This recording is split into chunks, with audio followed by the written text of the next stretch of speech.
Silence on the airwaves, as if 11 people once decided that the world wasn't ready to hear what they knew. They took it somewhere unreachable by investigators, journalists, or even the President of the United States.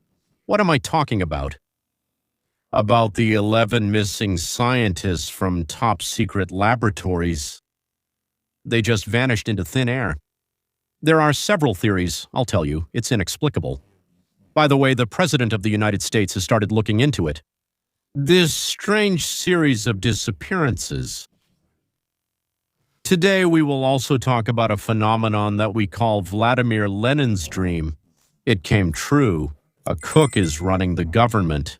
Ours, the American one. And the cook's name is Alexandria Ocasio-Cortez, or in English, they call her AOC for short.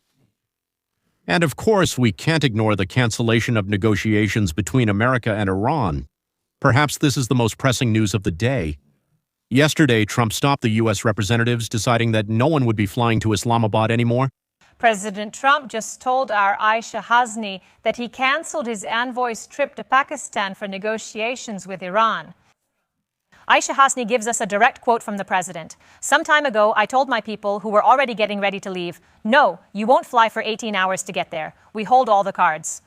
They can call us anytime they want, but you will no longer make 18-hour flights just to sit there and talk about nothing. This is an important point. This happened after the trip earlier in the week, when, as we believed, Vice President J. Dip Wence's plans to hold negotiations fell through. This is breaking news from our colleague Aisha Hasni. Alex Hogan is live from the White House with an exclusive. Hi, Aisha. So, major changes in the negotiations we were expecting to see today. And this once again shows just how fragile these negotiations are, despite massive international efforts to get everyone to the table at the last minute, like this morning. Everything can just fall apart. So, what were we expecting? We were waiting for Steve Witkoff and Jared Kushner, the American envoys, to lead this delegation today in Pakistan. President Trump, as you mentioned, told Aisha Hasni from Fox News about the cancellation of the trip. This happened when the head of Iran's foreign ministry had already left Pakistan. Trump once again stated there's no point in an 18-hour flight Iran can call at any moment. The Iranian delegation arrived in Pakistan yesterday for negotiations. After meeting with Pakistan's armed forces chief, Iran's foreign minister stated they discussed different perspectives on ending the war. And yet, right now, there are many questions arising in connection with this breaking news. The foreign minister has left Pakistan, jeopardizing the possible negotiations we were expecting today. Yesterday, the Ministry of Finance introduced a new package of sanctions targeting 40 shipping companies and vessels operating as part of Iran's shadow fleet. And Defense Minister Pete Hegseth says that this blockade will last as long as necessary. So the negotiations are over. Iran's blockade of the Strait of Hormuz remains. The blockade of Iranian ports and the hunt for Iranian oil tankers remain. And what lies ahead? Massive bombings of Iran? Bomb everything that has anything to do with the Strait? The problem is that the Revolutionary Guard is such an autonomous organization with enough money and personnel that it just doesn't break. They simply can't surrender because they're afraid of retribution from their own people. That's why measures like bombing bridges, power plants, and other civilian or even military targets don't matter to them. Even reducing or stopping oil sales and cutting off financial inflows to the Iranian treasury doesn't matter to them. They are fighting for their country, for their lives. And as long as they can stay in their underground bunkers where they have light, food, weapons, and as long as they think there's even a single chance to outlast America, they will stay in these underground cities. That's why only the Iranian army itself can bring this confrontation to a halt. Yes, one more important note. I often read and hear that supposedly Trump is afraid to do something like that he's indecisive, that he either knows he lost or doesn't know how to win, and that's why he's constantly extending the negotiation period. Gentlemen, I've already mentioned that somewhere around April 27th or 28th, well, just in a few days, there will be no more storage space left for oil in Iran. They're filling it up because the oil keeps flowing. You can't just stop it. That is, when you stop it, you have to do some very serious work. so it means they'll fill everything up very soon. This means that either the oil will spill onto the ground in huge quantities, which is unlikely, or they'll set it on fire. That's what the rumors were, but so far no one has done it. Either there will be a fire all over the Middle East, or they'll have to shut off the valve. Shutting off the valve means huge losses for Iran because if they stop, yes. To stop the process, well, let's say including, for example, pumping gas into the oil to make it rise to the surface. Yes, in the wells, oil leaks and certain infrastructure damages start to occur, which are difficult, expensive, and time-consuming to fix. What's the most important thing? This could mean stopping oil production in Iran for a year. They bombed part of the gas production complex in Qatar, and now it's believed that it will take 3 to 5 years to restore it. Stopping oil production for a year in most of Iran is a huge loss, which Iranians may never be able to make up for. What does never mean? It means that the world will start buying oil elsewhere. So all these temporary truces and deadline extensions were made by the Americans in order to bring Iran to a state where they would face a complete loss of income and a very long recovery period. That still won't make certain elements, so to speak, come out of these underground cities. I don't know. What should we call them more precisely? A bomb, 300, 400, even 500 meters under the rocks. That's crazy. Can you imagine how much money and effort they've spent just to hide out? So we don't want to bring Iran to a state where we have to support it, meaning to do the same thing we've already done in Afghanistan, in Iraq, and in many other places. Trump is waging a completely different kind of war. He has his own objectives, and under no circumstances does he want, and we wouldn't want either, to leave Iran without the means to survive. So today's detailed account of what has happened over the past 24 hours will begin with unexplained disappearances. Before that, I want to say one more thing, something related to my projects. Perhaps many of you know that I have another channel on YouTube called Roadmap to Freedom, which is available in 2 languages, Russian and English. So it's Roadmap to Freedom and Dorožna Karta k Svobode. Together with a group of like-minded people, I post videos that are based on a completely new science, which in America is called volitional science. Well, in a clear translation into Russian, it sounds like this: the science of relationships between individuals who possess free will. Project number 1 on this channel is almost finished. In just another month, there will be 200 videos on the channel, each about 10 minutes long, which, from my point of view, very interestingly and unexpectedly show us a possible path of development and a way out of the dead end we all find ourselves in today. When the masses suddenly choose communists or almost communists or fascists to lead our cities, states, and country. For this channel, I think there are already about 187, maybe 200. Then I'll start, as soon as I finish this, posting new videos twice a week that will talk about the latest urgent and most significant events in our lives. Well, the world there, and America and the world, and show what their causes are and how these causes could be eliminated. I think it will be insanely interesting, but I need to check something, and for that I need you, ladies and gentlemen. I know that many of those who listen to and watch my shows live in the Los Angeles area, and I want to organize a small gathering, say 3 or 4 couples around the table. Maybe it will be necessary to meet with these people there one more time, or with some other people. I don't know, but I think maybe in about 3 or 4 weeks, on a Sunday evening, I could arrange a get-together at home with thoughtful, interesting people from different countries, generations naturally like-minded people. In our age, the division of opinions, unfortunately, is a necessary condition. If you live in Los Angeles and you would like to participate, I'm not talking about a party meeting, but about an evening around the dinner table with families. I emphasize my wife and I and 3 or 4 other couples, whom I would like to choose based on criteria that I won't go into right now. If you're interested, write to me at the address I'll put in the first comment, leon.weinstein@gmail.com. But don't just write, "I want to come," please. Instead, answer 2 questions. First, describe a moment when you completely changed your mind about something important to you.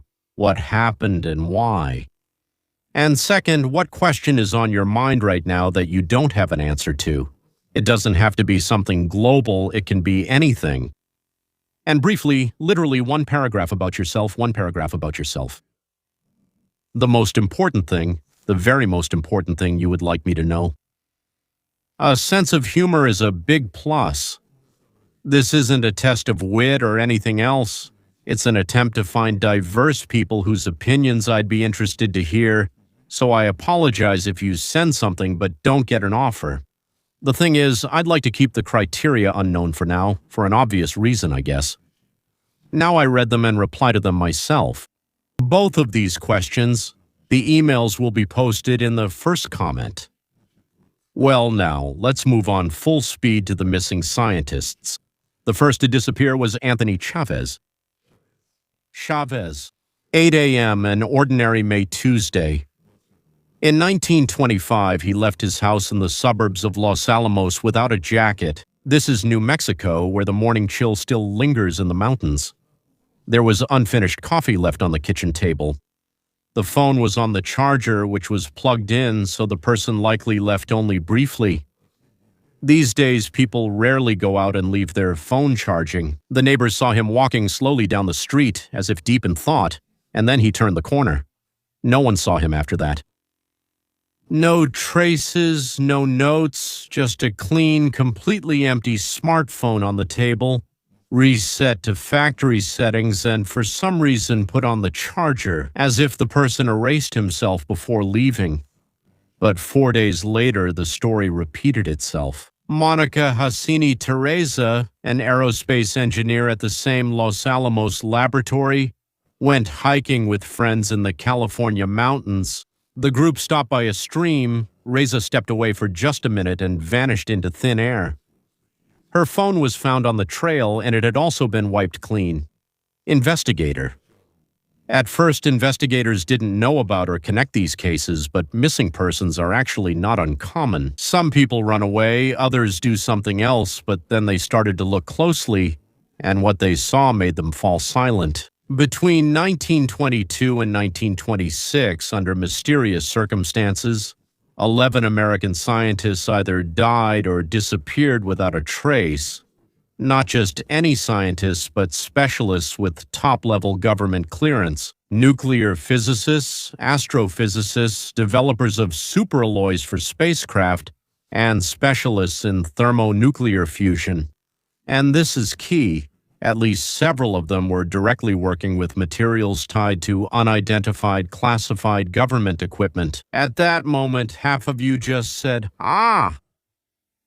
Gentlemen, I'm simply telling you, as they say, the facts. Michael Davis Higgs worked at the Jet Propulsion Laboratory, that's NASA, for 24 years. The program was officially classified. He died in 23, and to this day there isn't a single public document about the cause of his death. No autopsy report, no official statement. He was there and then he was gone. William Neal Maxland, a major general, by the way, retired from the Air Force, former commander of the U.S. Air Force Research Laboratory, disappeared on February 27th, 26. He left his house in Albuquerque, left his glasses on the nightstand, his keys on the table, and his phone was lying nearby. He left his phone, he left his keys, he left his glasses, he left his phone. According to sources in the intelligence community, Maxland was part of a small group of people who had access to the so-called materials. Materials for reverse engineering, allegedly fragments of extraterrestrial craft.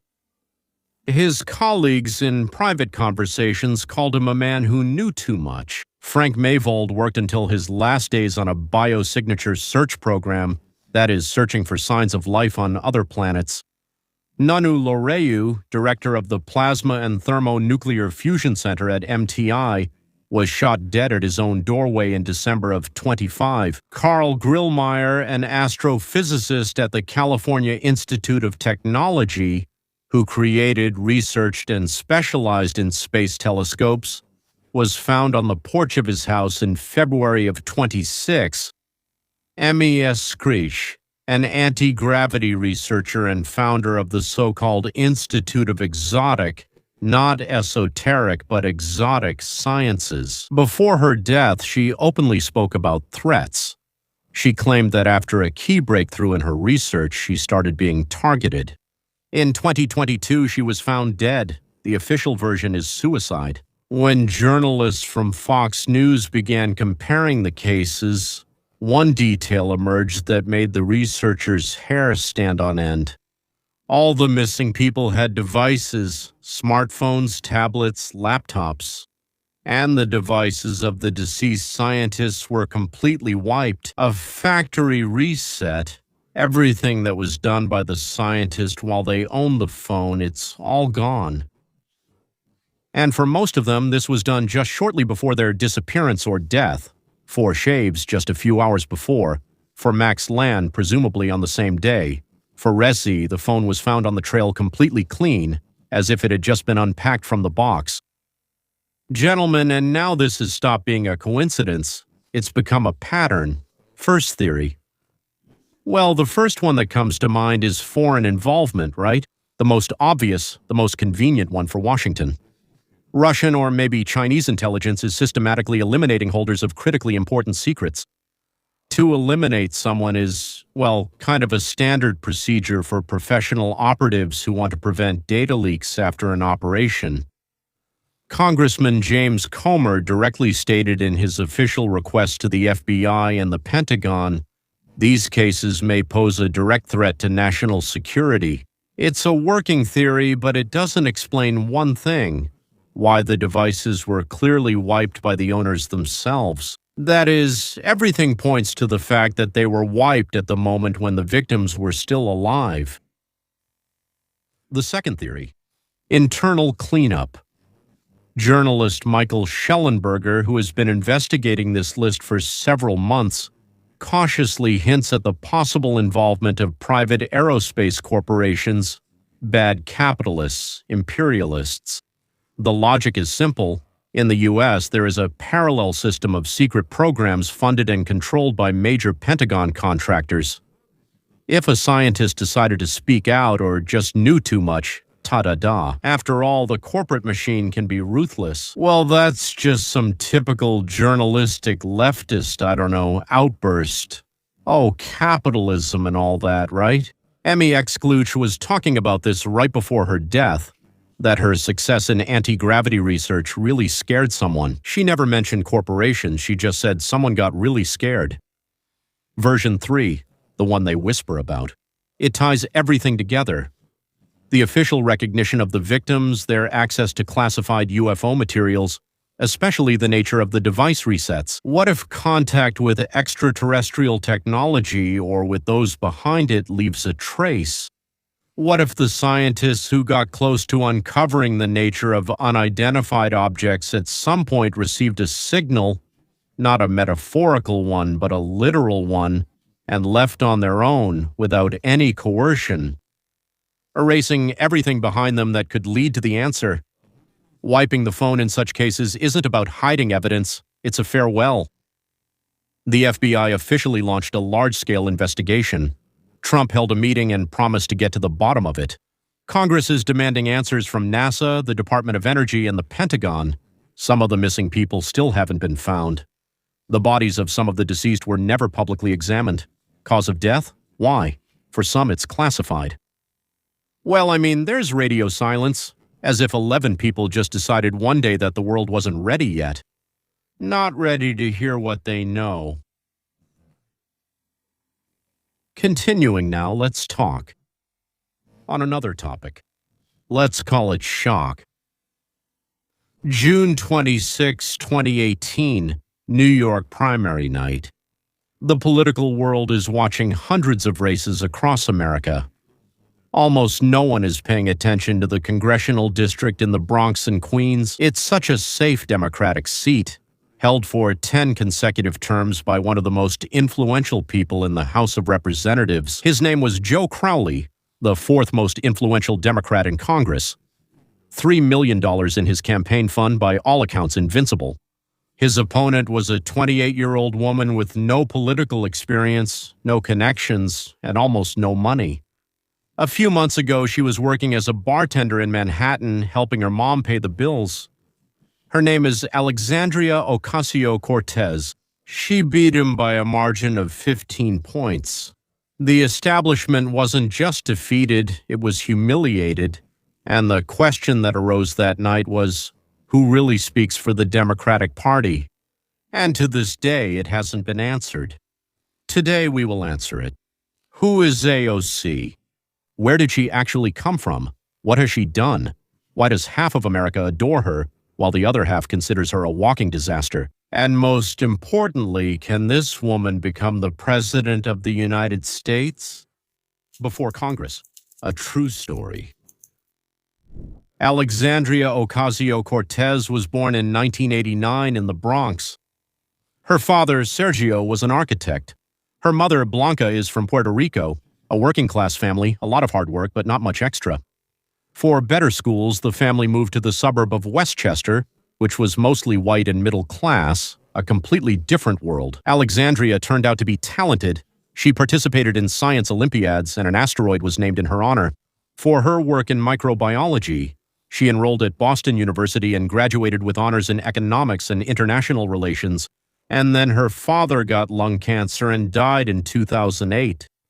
She was 18 at the time, and the medical bills were enormous. The family's home was at risk of being lost, so the economics graduate returned to the Bronx, started working behind a bar, and began sending money to her mother. Her supporters love this story, while her critics laugh at it. She was a young woman who sacrificed her ambitions for her family. I don't see anything funny about that. The rise, how a bartender became a congresswoman. She didn't just decide to run, she was recruited. The progressive organization Justice Democrats was looking for candidates in 2017, not lawyers and businessmen, but representatives of the working class. Her brother Alexander suggested her candidacy.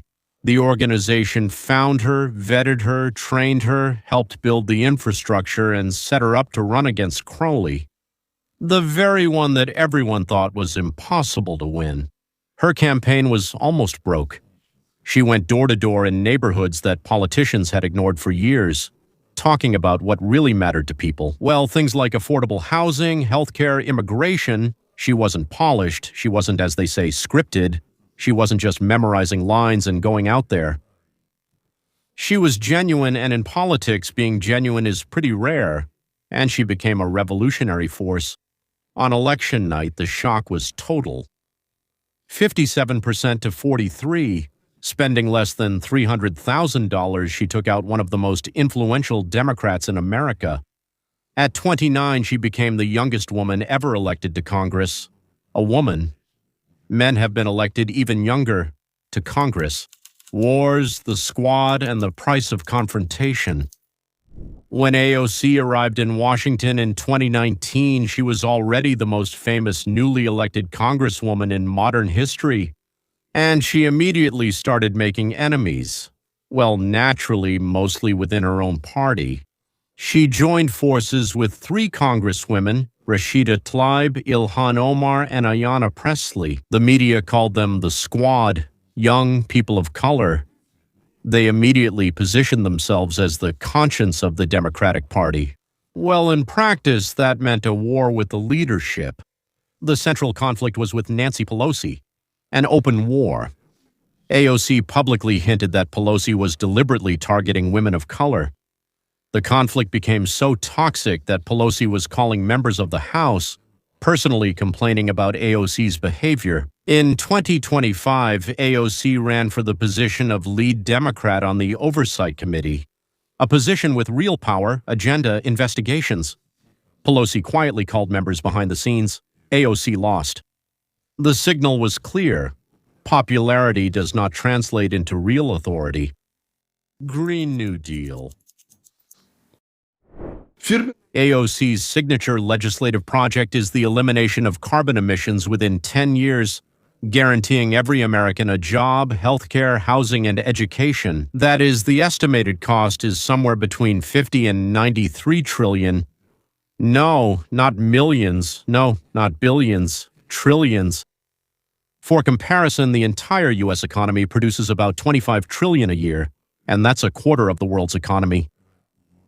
So, according to her logic, the project was estimated to cost as much as the total annual production of the entire world. When her supporters talked about this, they called the numbers a bit exaggerated. A bit exaggerated. When they asked AOC herself, she replied, "The cost of inaction is higher."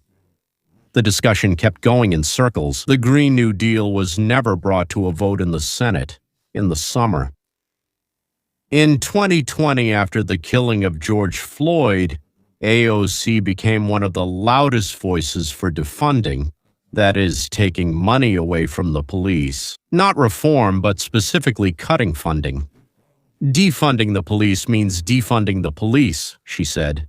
She wasn't interested in half measures. In the November 2020 elections, the Democrats lost several seats they could have won. Congress members from competitive districts openly blamed the squad. They said the slogan helped Republicans paint all Democrats as radicals. Pelosi directly stated that defunding is as dead as the Democratic Party. Scandals. AOC is one of the most scrutinized politicians in America. Much of what is said about her is fake, but there are also real incidents. AOC often emphasizes her degree in economics. She has every right to be proud of it, which makes it especially remarkable that she publicly confused Milton Friedman with John Keynes, calling him Milton Keynes. These are two famous economists who represent diametrically opposite views. Mixing up their names on camera is a mistake that would embarrass even a first-year student. Her critics say, a diploma is just a piece of paper, not real understanding. Her supporters say, everyone slips up sometimes. Me personally, ask me. She knows nothing about economics despite graduating in that field. That's it. She also had some international gaffes. In February 2026 at the Munich Security Conference, right at one of the world's most prestigious diplomatic forums, AOC stated that Venezuela is located south of the equator. Venezuela is in northern South America, north of the equator. Basic geography you learn in school. Maybe people who live over there somewhere might not know it, but living here it's like, well, you know, not about Taiwan issues. She gave an answer that observers called word salad. Verbal confusion. Well, word salad, okay. Even sympathetic commentators admitted it wasn't AOC's best moment. For a person who is talked about as a possible president, an uncertain performance on the world stage raises serious questions about readiness. In 2021, AOC came to the Met Gala, a closed social event, with a ticket costing $35,000 wearing a white designer dress, probably also worth $35,000 with the words, "Tax the Rich," red letters on the back. A $35,000 ticket and the dress cost no less. The reaction was immediate from all sides. Conservatives pointed out the obvious absurdity. Many progressives felt uncomfortable seeing this as political theater, using the language of economic justice as a fashion statement at an event that most Americans couldn't even dream of attending. AOC spoke about the importance of bringing political messages into spaces of power, but not by paying $35,000 for a ticket. Critics said this illustrates the gap between her rhetoric and reality. Why do Democrats still love her? After all of the above, the natural question is, why does she remain one of the most popular politicians in the party? The answer in 3 words: money, reach, enthusiasm. Just in the first quarter. In 2025, AOC raised $9.6 million. And not from big donors. The average donation was $16.81. Not $16,000, but $16. That means millions of ordinary people are sending her about $17 again and again. In American politics, where fundraising usually means dinners with billionaires and calls to lobbyists, this is an anomaly. She is financially independent from those institutions that most politicians can't say no to. At the same time, there's the phenomenon of social media. Millions of followers, live streams from the office in Congress, Instagram dinners with simultaneous commentary about legislation. She bypasses the media filter that regular politicians rely on and speaks directly. For a generation that grew up surrounded by carefully crafted press releases, this feels like a revolution. And most importantly, she fights. Loudly, apparently, in an era when many Democratic voters feel that their party is too timid, too afraid of confrontation.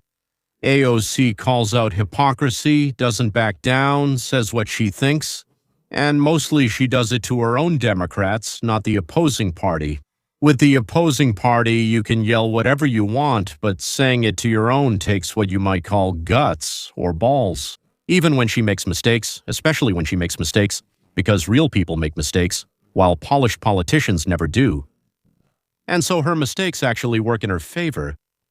There is another factor that cannot be ignored. Americans of Latin American descent are the fastest growing demographic group among voters. For millions of them, seeing someone who looks like them, who grew up in the same neighborhood, worked in the same restaurant, standing at the podium in Congress, means something profound. This isn't about the Green New Deal, it's about representation at the most basic level. And now, the biggest question of all, will AOC run for president in 2028?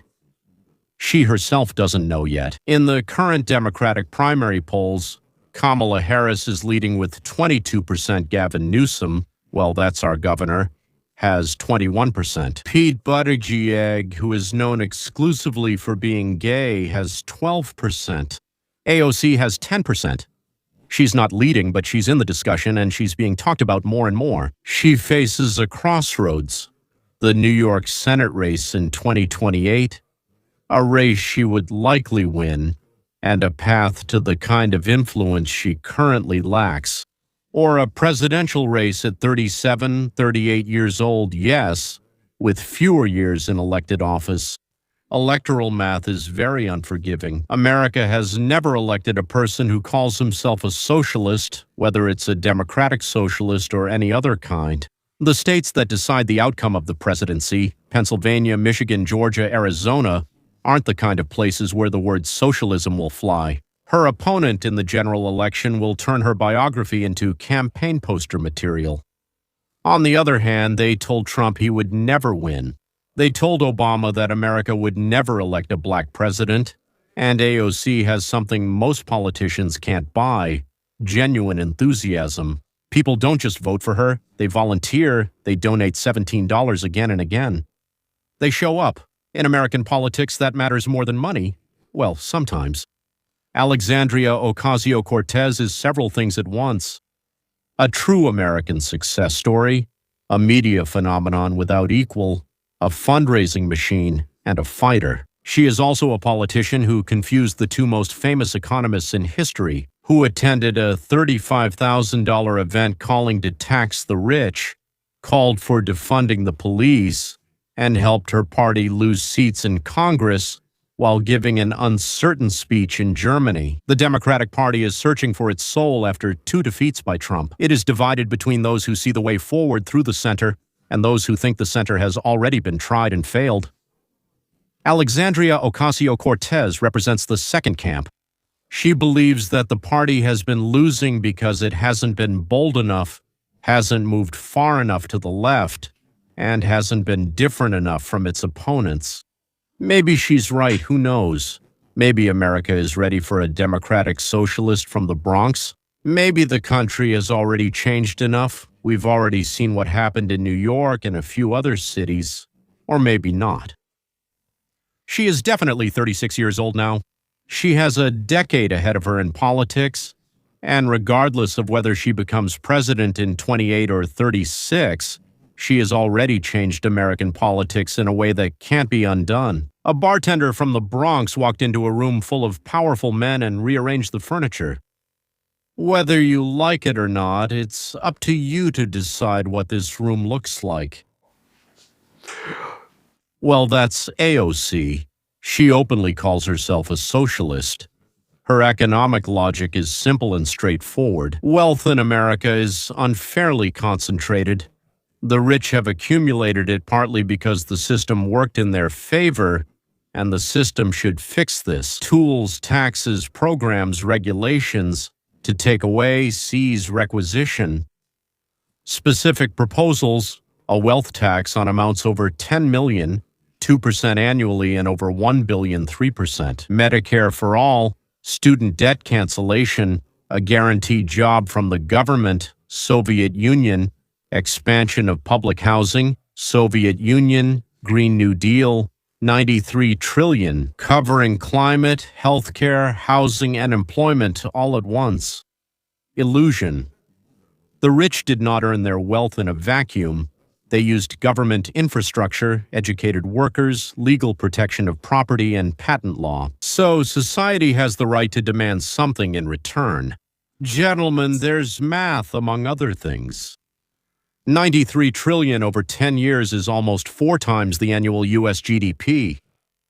Even if you confiscate all the wealth of every American billionaire down to the last cent, it would only be enough for about 1 year of these programs. Let's go, the money runs out, but the obligations remain forever. Government programs. It's extremely difficult to cancel them. They create dependent voter groups who vote to keep them. The second thing is incentives. When the marginal tax rate reached 70%, people lost the motivation to earn above a certain level, take risks, or create companies. It's private risk and private initiative that generate innovation. Not a single one is government-driven. Take Apple, Tesla, or Google. They were created by people who risked their own money for the chance of a big win. Take away the reward, take away the risk, and you take away innovation. The third historical lesson. Every large-scale experiment with state redistribution as a principle, like the USSR, Cuba, Venezuela, or Maoist China, ended the same way: shortages, stagnation, and ultimately either collapse or a partial return to the market. This is not a coincidence. The state is fundamentally worse than the market at allocating resources because it lacks price signals, does not bear the consequences of mistakes, and operates according to political rather than economic logic. Moreover, business and capital are mobile.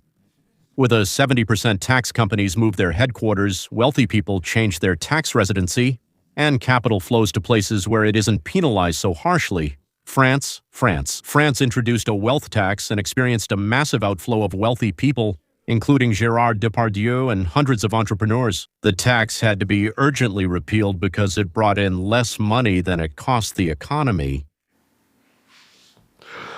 What will change if AOC becomes president? It's important to be precise here. The President of the United States does not pass laws unilaterally. Congress has to vote, the Senate can block it, and the courts can overturn it.